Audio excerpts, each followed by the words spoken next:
He thought he was untouchable. He thought because they were in a crowded, high-end restaurant, he could treat her like trash. When he slammed his hand on the table and screamed, "You're dead when we get home," the entire room went silent. But he made one fatal mistake. He didn't check who was sitting at the table right behind him. It wasn't a businessman, it wasn't a tourist. It was Alessandro Moretti, the man who owns the city. And in that terrifying moment, the predator became the prey. This is the story of how one scream changed a woman's life forever. The air inside Vittoria's, arguably the most exclusive Italian restaurant in downtown Chicago, smelled of truffle oil, expensive cologne, and old money. It was the kind of place where deals were made in hushed tones over bottles of 1996 Barolo. For Julianne Foster, however, the air smelled like fear. She sat opposite Brad, her hands folded tightly in her lap, hiding the slight tremor in her fingers. Brad had been drinking since 4 p.m. Now, at 8 p.m., the charm he used to hook her had dissolved, revealing the mean drunk beneath.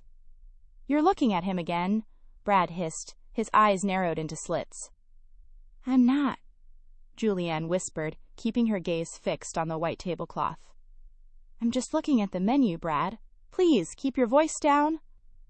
"Don't tell me what to do," he snapped, his voice rising a decibel. A couple at a nearby table glanced over. Brad ignored them. "You think you're better than me? Is that it? Because you got that little promotion at the gallery? Brad, please, let's just eat and go." "Oh, we'll go," he sneered, leaning over the table. The smell of scotch wafted into her face, making her stomach churn. "But you're paying, since you're such a big shot now." Julianne reached for her purse. She always paid. It was the tax she paid for peace. But as she reached down, her elbow knocked into her water glass. It tipped. It happened in slow motion. The ice water cascaded across the table, soaking the edge of Brad's expensive, but ill-fitting, suit jacket. The restaurant went deadly silent. Brad stood up so fast his chair screeched against the marble floor. His face turned a violent shade of crimson. He didn't care about the 60 other patrons. He didn't care about the waiters. He grabbed Julianne's wrist, yanking her half out of her seat. "You stupid bitch," he roared. Julianne flinched, tears instantly springing to her eyes. "Brad, I'm sorry, He leaned in, his face inches from hers, spitting the words. "You're dead when we get home. Do you hear me? You are dead." The threat hung in the air, heavy and suffocating. It wasn't a figure of speech. Julianne knew the bruise on her ribcage from last week was still yellowing. She knew exactly what dead meant. She closed her eyes, waiting for him to drag her out. "Let go of her arm." The voice didn't shout. It didn't have to. It was a baritone rumble, smooth like velvet wrapped around a jagged rock. It came from the booth directly behind Brad. Brad froze. He turned around, his chest heaving. "Excuse me." "Mind your own damn business, buddy." The man at the booth slowly wiped his mouth with a linen napkin and placed it on the table. He stood up. He was tall, well over 6 feet, wearing a charcoal 3-piece suit that cost more than Brad made in a year. His hair was dark, swept back, and his eyes were the color of cold steel. He wasn't alone. 2 men in dark suits who had been eating quietly at the bar instantly stood up and took 3 steps forward. The room, already quiet, seemed to drop in temperature. "I said," the man repeated, stepping closer to Brad until he towered over him. "Let go of her arm, or I will remove it from your body." Brad, fueled by liquid courage and stupidity, sneered. "Do you know who I am? I'm Brad Miller. I manage the—" "I don't care if you're the Pope," the man said. His eyes flicked to Julianne's bruised wrist, then back to Brad's face. "You threatened a lady in my establishment, and you disrupted my dinner." "Your establishment?" Brad laughed nervously. "This is Vittoria's." "Yes," the man said, "and I am Alessandro Moretti." The name hit the room like a bomb. Even Julianne, who tried to stay out of the news, knew the name. The Moretti family ran Chicago. Construction, unions, shipping, and everything in between. They were the royalty of the underworld. Brad's face drained of color. His grip on Julianne's wrist slackened. She yanked her hand back, clutching it to her chest. Mr. Moretti, Brad stammered, stepping back. Look, it's just a domestic dispute. She's clumsy. I was just... Alessandro didn't blink. He raised one finger. Instantly, the two men from the bar were there. They didn't speak. One grabbed Brad by the back of the neck, the other by the belt. Get this garbage out of my sight, Alessandro said, his voice bored. Take him to the alley. Explain to him the rules of etiquette. Wait. Julianne, tell them! Brad screamed as he was dragged backward, his heels skidding on the marble. Julianne! The doors swung shut, cutting off his screams. Julianne stood there, trembling, the center of attention of the entire elite of Chicago. She felt naked, exposed, and terrified. She looked at Alessandro Moretti, expecting him to be angry at the scene. Instead, his hard expression softened, just a fraction. He looked at the maitre d'. Clear the room. Everyone out. Their meals are on the house. As the staff began to usher the stunned guests away, Alessandro turned his full attention to Julianne. Breathe, tesoro, he said softly. He can't touch you now. Julianne couldn't stop shaking. The adrenaline crash was hitting her hard. She slumped back into her chair, burying her face in her hands. I have to go, she whispered, panic rising. If I'm not home when he gets back, God, he's gonna kill me. You don't understand. He isn't going home tonight, Alessandro said. He took the seat opposite her, Brad's seat, and signaled a waiter. Bring a glass of water, no ice, and a brandy. You don't know him, Julianne insisted, looking up. Her mascara was smeared, but Alessandro looked at her as if she were a piece of fine art that had been mishandled. He has a temper. He has a gun in the apartment. Julianne, is it? Alessandro asked. She nodded dumbly. Julianne, look at me. He waited until she met his steel-gray eyes. Brad isn't going home. My men are educating him. After that, he will be encouraged to leave the city. If he returns to your apartment, he dies. He knows this now. The bluntness of his words shocked her. You can't just do that. I can do whatever I please, he replied simply. The waiter placed the brandy in front of her. Drink. It will stop the shaking. She took a sip. The liquid fire burnt her throat, grounding her. Why? She asked. Why did you help me? You're Alessandro Moretti. I'm nobody. Alessandro leaned back, studying her. I detest bullies. And I detest men who lay hands on women. It is a weakness. A man who strikes a woman is not a man at all. He paused, his gaze dropping to her wrist, where red finger marks were already forming. You need ice for that.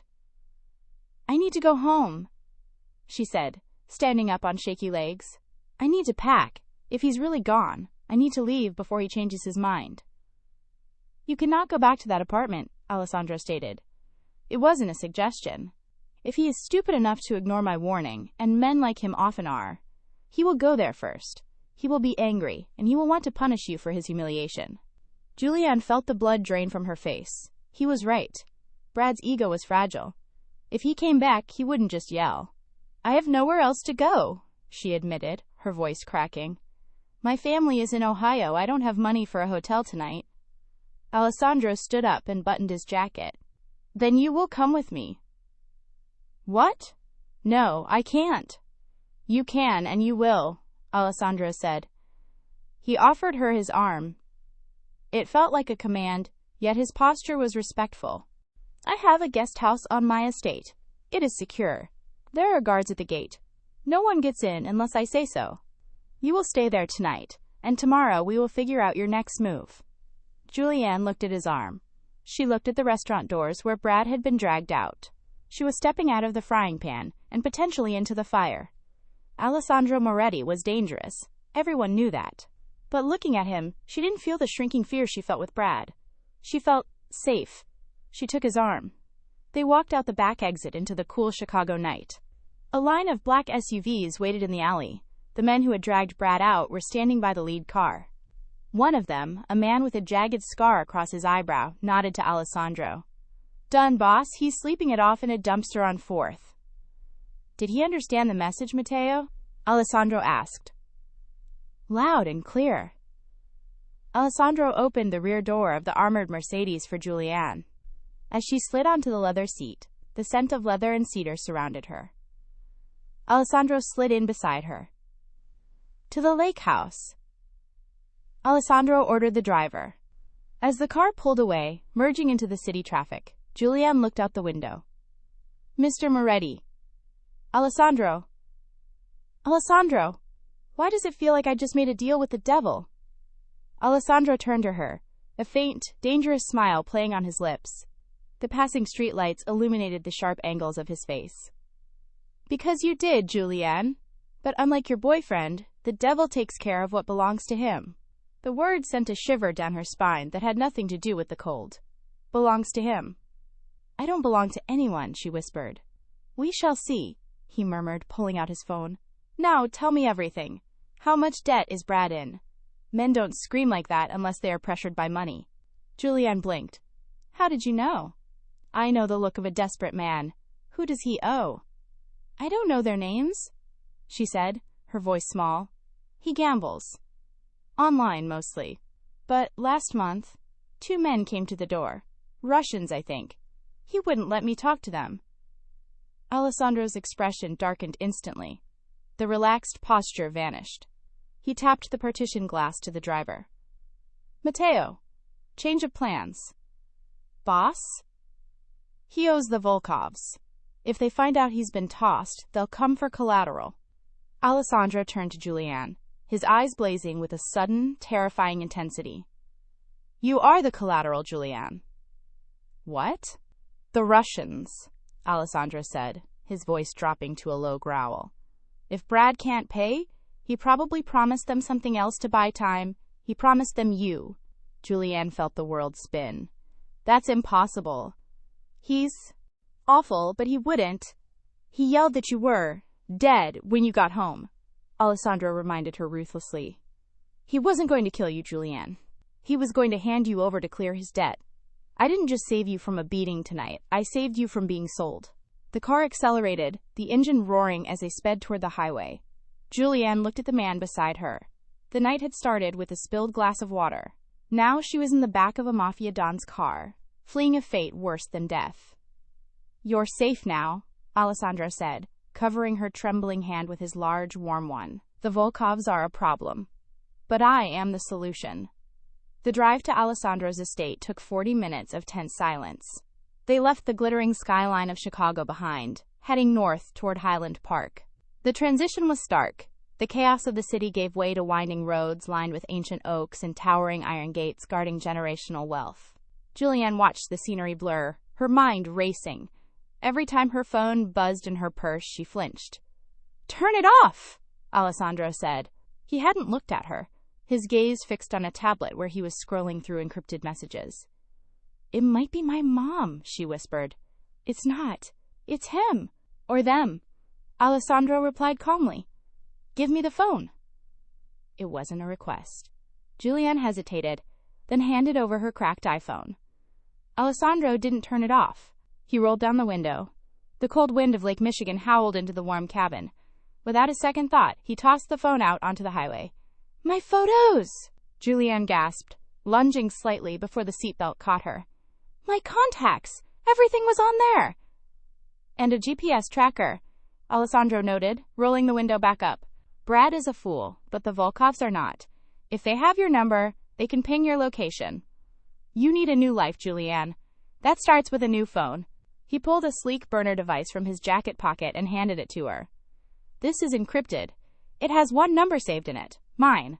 The car slowed, turning off the main road toward a massive set of wrought iron gates. 2 armed guards in tactical gear stepped out of a booth, saw the car, and immediately saluted. The gates swung open, revealing a winding driveway that led up to a sprawling stone mansion that looked more like a fortress than a home. Welcome to Il Refugio, Alessandro said. The refuge. As the car stopped, the sheer scale of the place hit Julianne. It was beautiful, yes, but terrifying. Cameras swiveled to track them. German shepherds patrolled the perimeter. This wasn't just a house. It was a base of operations. Alessandro led her inside. The foyer was marble and gold, with a double staircase that looked like something out of a movie. A severe-looking woman in her 60s, wearing a crisp black suit, was waiting. "Mrs. Higgins?" Alessandro nodded. "This is Miss Foster. She will be staying in the East Wing, the master suite." Mrs. Higgins didn't blink an eye at Julianne's disheveled appearance or her bruised wrist. "Very good, sir. I'll have a bath drawn and fresh clothes laid out. Does she require a doctor?" "Not tonight. Just ice," Alessandro said. He turned to Julianne. "Go with Mrs. Higgins. Wash the night off you. Sleep. We talk strategy in the morning." "Wait," Julianne said, grabbing his sleeve. The contact was electric. He looked down at her hand, then up to her eyes. "You're leaving?" "I have work to do. Brad has made a mess. I have to clean it." Will you kill him?" The question hung in the air. Julianne hated Brad for what he'd done, for the years of emotional abuse, for selling her out. But the idea of murder made her stomach turn. Alessandro's face became a mask. "I will do what is necessary to ensure the safety of my household, and you are now part of my household." He turned and walked toward his study, flanked by Matteo. Julianne watched him go, feeling a strange mix of abandonment and relief. Mrs. Higgins led her upstairs. The master suite was larger than Julianne's entire apartment. The bathroom had a soaking tub overlooking the dark expanse of the lake. As Julianne sank into the hot water, scrubbing the scent of the restaurant and Brad's cheap cologne off her skin, the reality of her situation crashed down. She cried. She cried for the girl she used to be, the optimistic art history major who thought love conquered all. That girl was gone, drowned in fear. She stepped out, wrapping herself in a plush robe Mrs. Higgins had left. On the bed, there was a silk nightgown. It was elegant, expensive, and clearly not hers. She walked to the window. Down below, in the courtyard, she saw Alessandro. He was standing by a fire pit, smoking a cigar. He had taken off his jacket and rolled up his sleeves. Even from this distance, he looked powerful, like a king surveying his kingdom. As if sensing her gaze, he looked up. Their eyes met across the distance, through the glass. He didn't wave, he just watched her. Suddenly, a knock on the door made her jump. "Come in?" It was Alessandro. He had moved impossibly fast. He stood in the doorway, the cigar gone, but the smell of tobacco and night air clinging to him. He held a small first aid kit. "Mrs. Higgins went to bed," he said, his voice lower than before. "I brought the ice for your wrist." "I can do it," Julianne said, tightening the robe. "Sit." She sat on the edge of the massive bed. Alessandro pulled up a velvet chair. He took her hand gently. The bruise was purple now, ugly against her pale skin. He applied the cold pack, his movements precise and incredibly gentle for a man who ordered beatings for a living. "Why?" she asked again, her voice trembling. "You said you hate bullies. But you're a crime lord, Alessandro. Isn't your whole life about bullying people?" He looked up, his steel eyes softening with something akin to sadness. "There is a difference between power and cruelty, Julianne. A wolf kills to feed the pack. A rabid dog bites because it is sick. Brad is a rabid dog. I am the wolf." "And what am I?" she whispered. "The sheep?" Alessandro shifted, his hand moving from her wrist to cup her cheek. His thumb brushed away a stray tear. The intimacy was overwhelming. "No," he said roughly. "You are the treasure the dragon guards. The Volkovs want you. They think you are weak. But I see the fire in you. You stood up to Brad tonight, in your own way. You survived him for 2 years. That takes strength." He stood up abruptly, breaking the spell. "Sleep. The door locks from the inside. Use it." "Alessandro?" He paused at the door.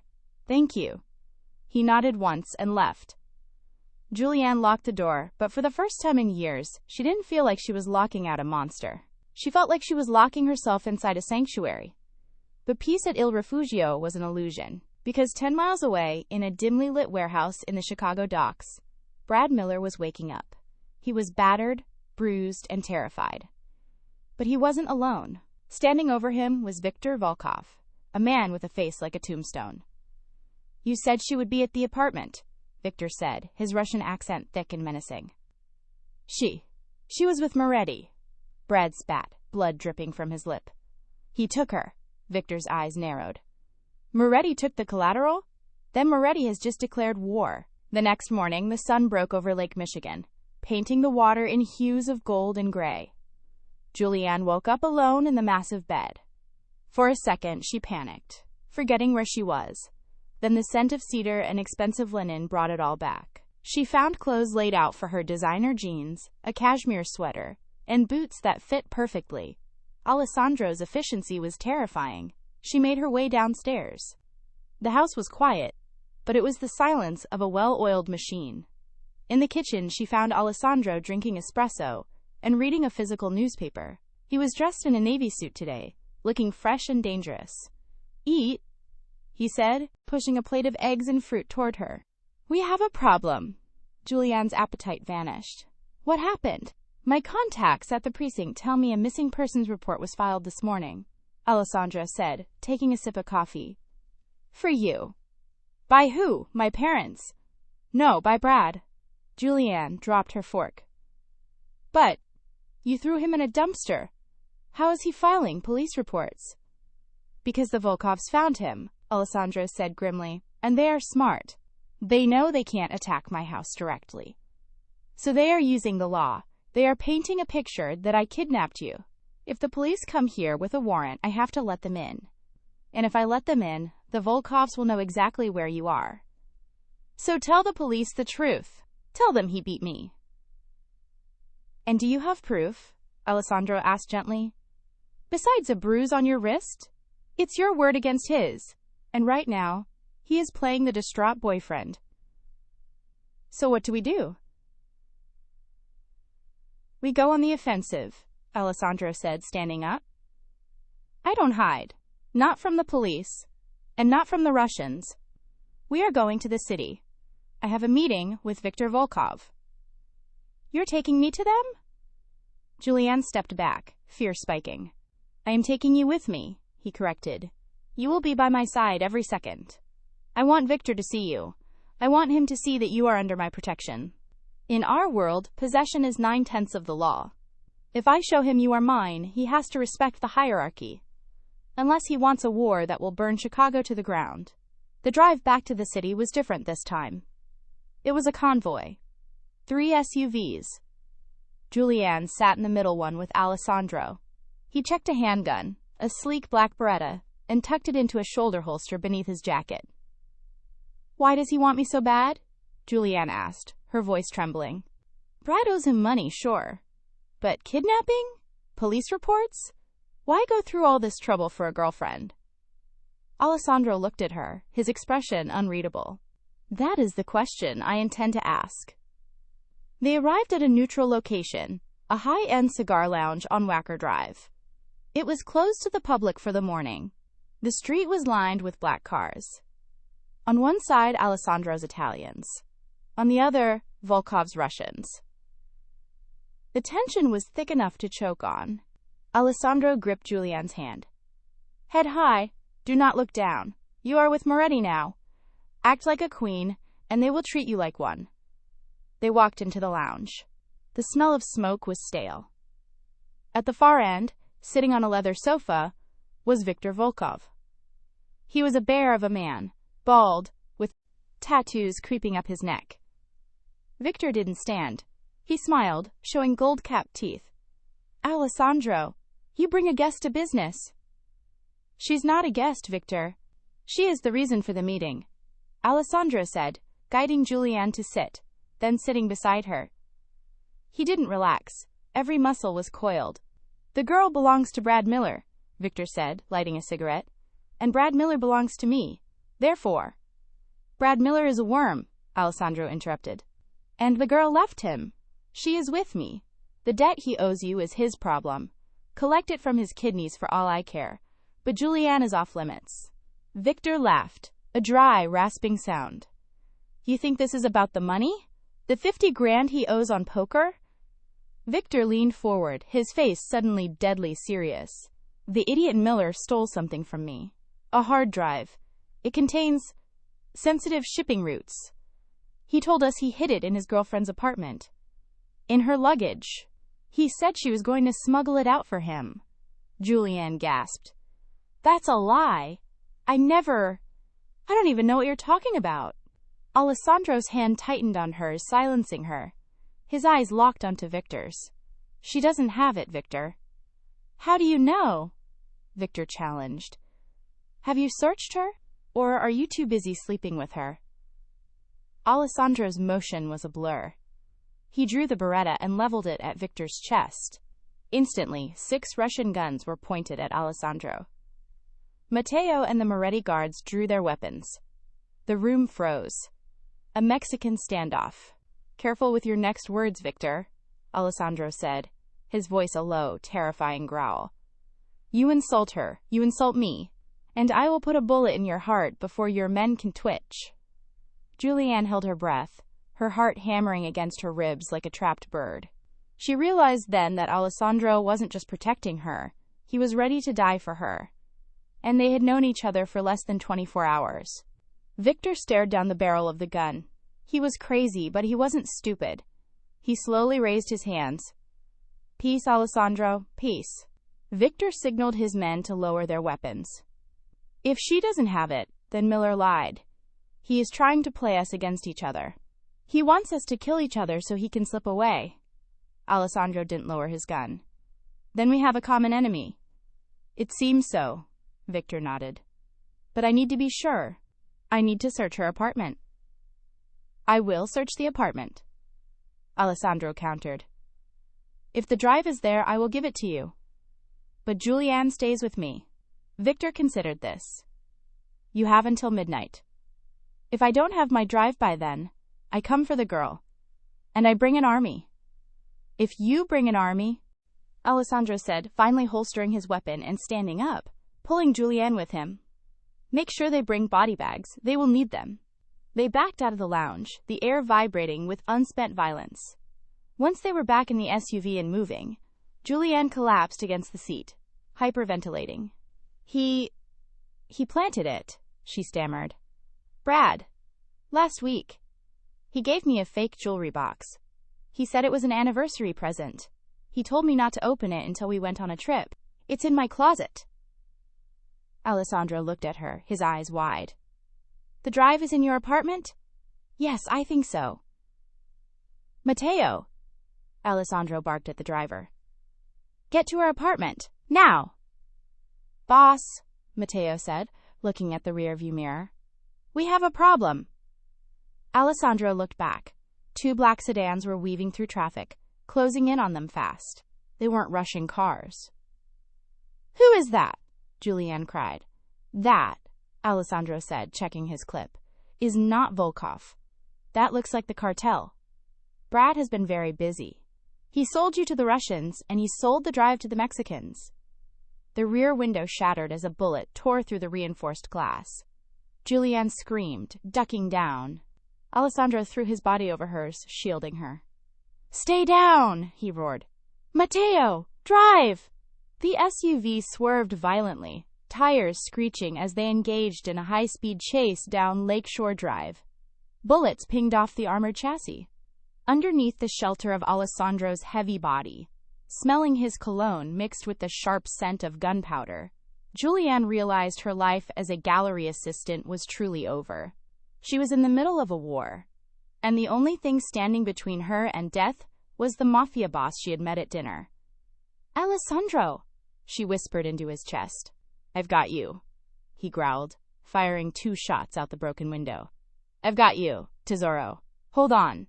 The world outside the armored SUV was a blur of screeching tires and shattering glass. Julianne was pressed against the leather floor mat, her hands over her head, as the vehicle swerved violently across 3 lanes of traffic. Matteo, lower whacker.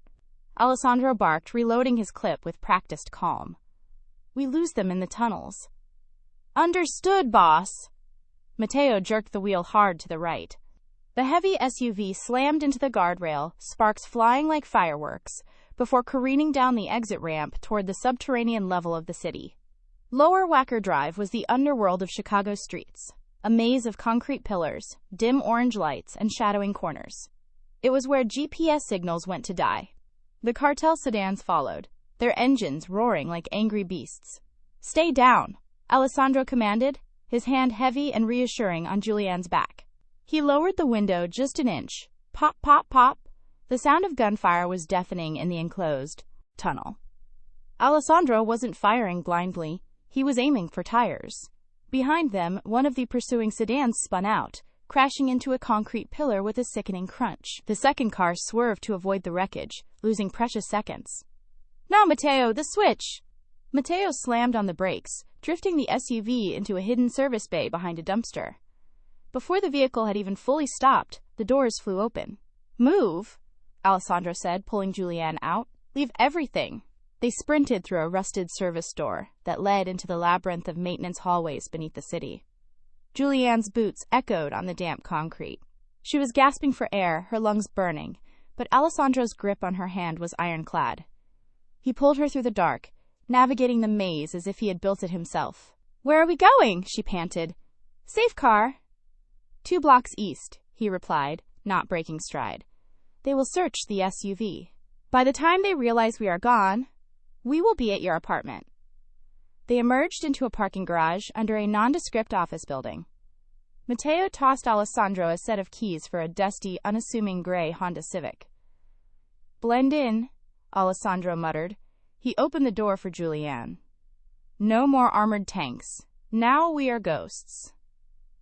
The drive to Julianne's apartment in Lincoln Park was agonizingly slow. They had to obey traffic laws to avoid attention. Every siren in the distance made Julianne jump. "My apartment is on the 3rd floor," she said, her voice shaking. "Unit 3B. The jewelry box is in the closet, top shelf. It's blue velvet." "We go in fast," Alessandro instructed. "Matteo stays in the car, engine running. You and I go up, you open the door. I clear the room. Do not touch anything until I say so." They parked in the alley behind her building. It was a brick walk-up, charming on the outside, but with thin walls and squeaky floors. They took the back stairs. The air smelled of old cooking oil and dust. When they reached the 3rd floor, Alessandro signaled for silence. He drew his gun, holding it close to his chest. Julianne's hands trembled so badly she dropped her keys. The sound was like a gunshot in the quiet hallway. Alessandro froze. He stared at the door. The wood around the lock was splintered. "Someone is inside," he mouthed. He motioned for Julianne to stand behind the brick wall of the stairwell. He stepped up to the door and kicked it open. Crash. "Clear," a voice shouted from inside. Not Alessandro's. Gunfire erupted instantly. Alessandro fired 2 shots into the room, diving behind the kitchen island. Julianne peeked around the corner, terrified. Her apartment was trashed. Sofa cushions ripped open, books thrown everywhere, drawers emptied. 2 men in ski masks were in her living room. Alessandro moved like a predator. He popped up, firing once, a clean shot to the shoulder of the nearest gunman, who dropped his weapon with a scream. The second gunman charged, tackling Alessandro. They crashed into the coffee table, glass shattering everywhere. The gun slid across the floor. It was a brawl now.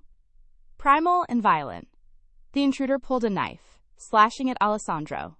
Julianne screamed as she saw the blade connect with Alessandro's upper arm, slicing through his suit jacket and the white shirt beneath. Blood blossomed instantly, dark and fast. But Alessandro didn't flinch. He used his good arm to grab the attacker's wrist, twisting it with a sickening snap.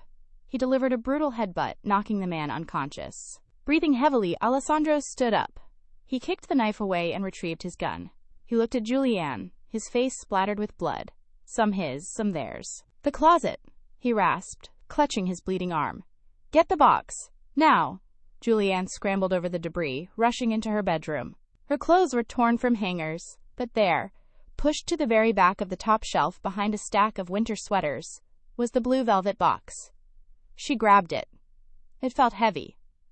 She ran back to the living room. "I got it." "We leave," Alessandro said, his face pale. "Matteo is waiting."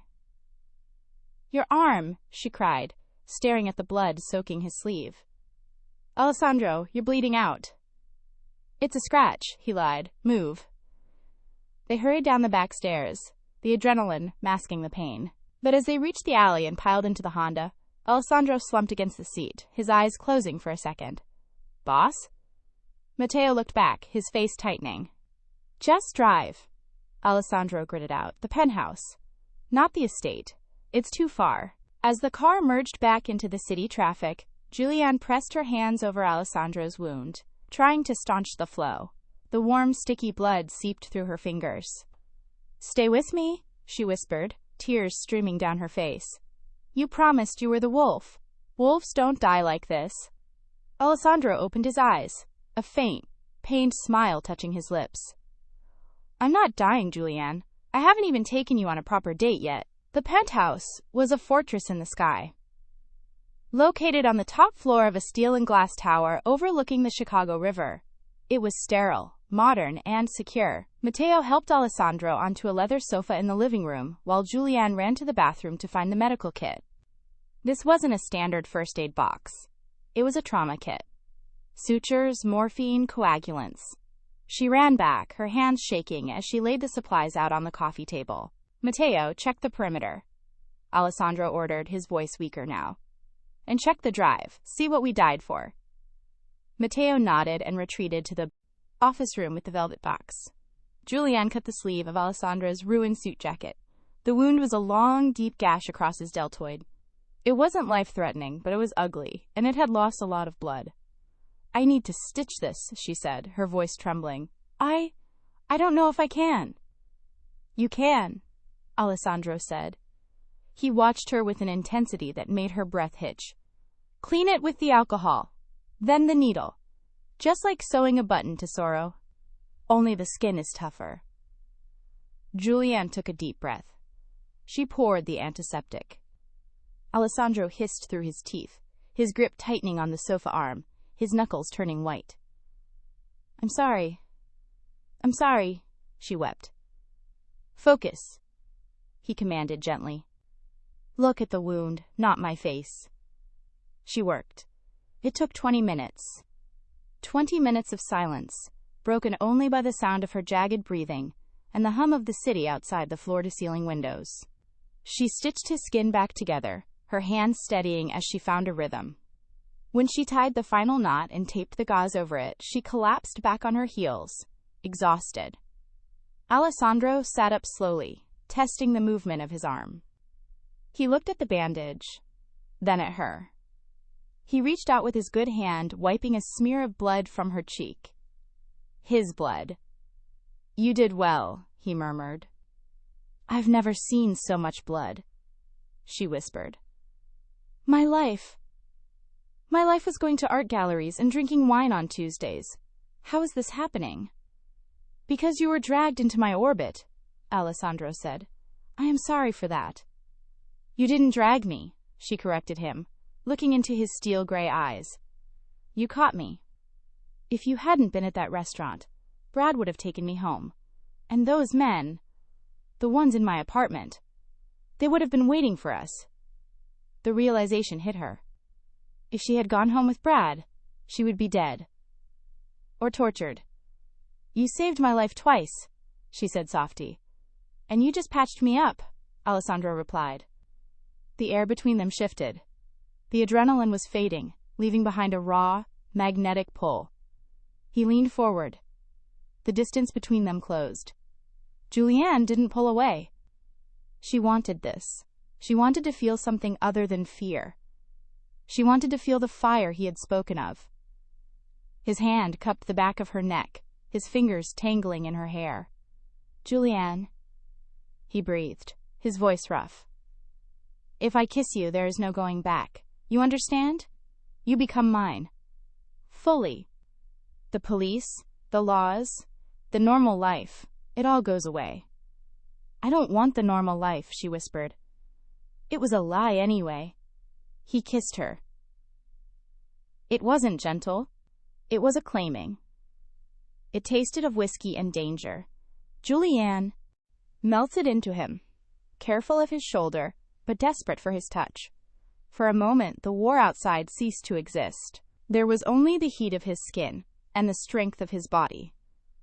The moment shattered when the office door banged open. Matteo stood there, his face pale. He held the blue velvet box. Alessandro broke the kiss, but he kept his arm around Julianne, pulling her to his side. "What is it? Is the drive encrypted?" "There is no drive, boss," Matteo said grimly. Julianne gasped. "What?" Matteo walked over and tipped the box upside down. A folded piece of paper fluttered onto the table, along with a cheap, plastic flash drive that was clearly empty. "The drive is a decoy," Matteo said. "But the note is for Miss Foster." Julianne reached for the paper with trembling fingers. She unfolded it. It was Brad's handwriting, scrawled, messy, frantic. "Jules, if you're reading this, you brought the scary guys to the apartment." "Good. That bought me time. I don't have the shipping routes. I never did. I stole something else from Volkov. I stole his ledger.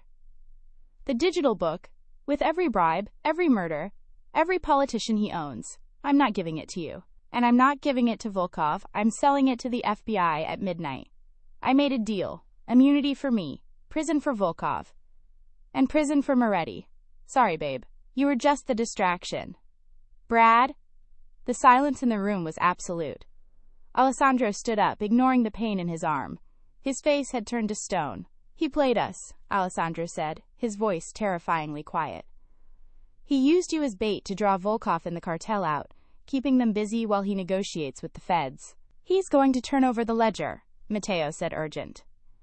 "Boss, if the feds get Volkov's ledger, your name is in there too. The union deals, the construction contracts, it's all connected." "If he hands that drive to the FBI," Alessandro said, walking to the window and looking out at the city lights, "the Chicago outfit falls. We all go to prison for life." Julianne felt sick. "He's selling everyone out, to save his own skin." "Where is the meat?" Alessandro asked. "He didn't say," Julianne said, rereading the note. "Wait. Look at the bottom. The numbers." There were numbers scribbled in the margin. 1155, P38. P38, Alessandro mused. Pier 38? "No," Julianne said, her mind racing back to the years she spent with Brad. "No, it's not a pier. It's a seat number. We used to go to the Navy Pier IMAX. He loved sitting in the back row. Seat P38. Alessandro turned to her, a spark of admiration in his eyes. "He's meeting his handler at the midnight showing. In the dark. Surrounded by people. It's a public place," Matteo warned. "High risk. If the feds are there, they will have a team. And Volkov will figure it out too," Alessandro said. "Brad is stupid, but he is predictable. If we know, Volkov knows." Alessandro walked to the table and picked up his gun. He checked the magazine. "We have to get to him before the feds do," Alessandro said, "and before Volkov kills him." "If Volkov kills him, the drive is lost," Matteo argued. "No," Alessandro corrected. "Brad wouldn't bring the drive to the meet. He's too cowardly. He has it stashed nearby. We need him alive long enough to tell us where it is. Then—" His eyes went dark. "Then he is yours, Julianne." "I don't want him," she said, her voice hardening. "I just want this to be over." "Then we finish it," Alessandro said. He looked at the clock. "It is 11 p.m. We have 1 hour to cross the city, infiltrate a secured location, avoid the FBI, and snatch a man from the Russian Mafia." He grabbed a fresh jacket from the hall closet, draping it over his bandaged shoulder. He looked at Julianne. "Stay here," he ordered. "Matteo will guard you." "No," Julianne said. She stood up. She grabbed a letter opener from the desk. It was sharp, heavy brass. It wasn't much, but it was a weapon. "I'm the only one he trusts. If he sees you, he runs.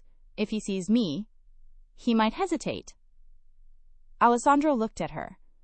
He saw the fear, yes, but he also saw the resolve. She wasn't the victim anymore. She was the partner. "Fine," he said, "but you stay behind me, and if I say run, you run. Deal." They walked to the elevator. The final act was beginning. The boyfriend who yelled, the boss who listened, and the woman who was caught in between. Tonight, only one side would win. The Navy Pier IMAX was a cavern of darkness, illuminated only by the flickering blue light of the massive screen. The movie was loud, explosions and superhero dialogue masking the sound of the approaching war. Alessandro and Julianne moved through the shadows of the back row. Alessandro's gun was drawn, hidden beneath his coat. Julianne gripped the brass letter opener in her pocket, her heart pounding against her ribs like a sledgehammer. "Row P," Alessandro whispered, his lips brushing her ear. "There." Brad was sitting alone in seat P38, clutching a popcorn bucket that shook in his trembling hands. He kept checking his watch, sweating profusely despite the air conditioning. 2 rows down, a man in a beige windbreaker sat stiffly, the FBI contact. But Alessandro wasn't looking at the Fed. He was looking at the side exit. 3 men had just slipped in. Russians. "Volkov is here," Alessandro hissed. "We have to move. Now." Before they could step forward, the screen went bright white for an explosion scene. The light illuminated the theater. Brad turned around and saw them. His eyes went wide. "Julianne?" "Get down!" Alessandro roared, shoving Julianne behind a row of seats just as the silencers spit fire. Thwip, thwip, thwip. The upholstery of seat P38 exploded in a cloud of stuffing. Brad screamed, diving over the seats, scrambling toward the aisle. The FBI agent stood up, shouting, "Federal agents, drop it!" But he was cut down instantly by Volkov's men. Chaos erupted. The audience screamed, stampeding toward the exits. "Stay low," Alessandro commanded, popping up to fire 2 precise shots. 1 Russian dropped. Brad was crawling on the sticky floor, clutching a small black notebook, the ledger. He was trying to reach the emergency exit. "He has the book," Julianne shouted, pointing. Viktor Volkov stepped out from the shadows of the exit ramp, blocking Brad's path. The Russian giant smiled, raising a heavy pistol. "Going somewhere, little worm?" Viktor boomed. Brad scrambled backward, sobbing. "Viktor, I have it! Take it! Just don't kill me!" "You made me chase you," Viktor growled. "I don't like to run." Viktor raised the gun to Brad's head. Bang! Viktor stiffened. A red flower blossomed on his chest. He collapsed, revealing Alessandro standing 10 feet away, smoke curling from his beretta. Brad looked up, relief washing over his face. "Alessandro! Oh, thank God, you saved me. Look, I have the ledger. We can make a deal. I'll give it to you. Just take me back. I can explain everything to Julianne." Brad stood up, wiping sweat from his face, regaining his arrogance now that the immediate threat was dead. He looked at Julianne, who had stepped out from behind Alessandro. "Jules, baby," Brad said, stepping forward. Tell him I'm good for it. We can go home. Forget all this." Julianne looked at the man who had tormented her for 2 years, the man who had sold her to buy himself time. She saw him for what he was, small, weak, and cruel. "Home?" Julianne asked, her voice steady. "Yeah." Brad smiled nervously. "We'll go home." Julianne shook her head. "You said I was dead when we got home, Brad. Remember?" Alessandro stepped forward, the cold steel of his presence filling the space. He held out his hand. "The ledger." Brad hesitated, his eyes darting to the gun. He handed the notebook to Alessandro. "Now," Alessandro said, pocketing the evidence that could destroy the city's underworld. "Get out of my city." "Really?" Brad gasped, hope lighting his eyes. "Run!" Alessandro said. Brad turned and sprinted toward the exit. He pushed through the heavy doors, bursting out onto the pier, into the cool night air. He laughed. He made it! He survived the Mafia. He turned the corner, running blindly toward the parking lot, and ran straight into Matteo. Matteo didn't speak. He simply stepped aside as the 2 police officers behind him, officers on Alessandro's payroll, stepped forward, cuffs out. "Brad Miller?" the corrupt sergeant asked. "We found a kilo of heroin in your car. Looks like you're going away for a long, long time." Brad's screams of protest faded as they dragged him away. Inside the theater, Alessandro holstered his gun. He turned to Julianne, ignoring the chaos dying down around them. He took her face in his hands. "Are you hurt?" "No," she whispered.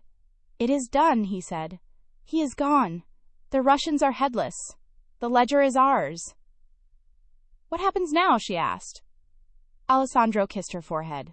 Now, we go home. My home. 1 year later, the charity gala at the Chicago Art Institute was the event of the season. Cameras flashed as the city's elite walked the red carpet. A black limousine pulled up. The crowd hushed. Alessandro Moretti stepped out, looking more regal and dangerous than ever in a tuxedo. He reached a hand back inside. Julianne took it. She emerged, wearing a stunning emerald gown that hugged her curves.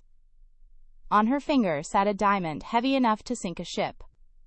She wasn't the timid girl who spilled water anymore.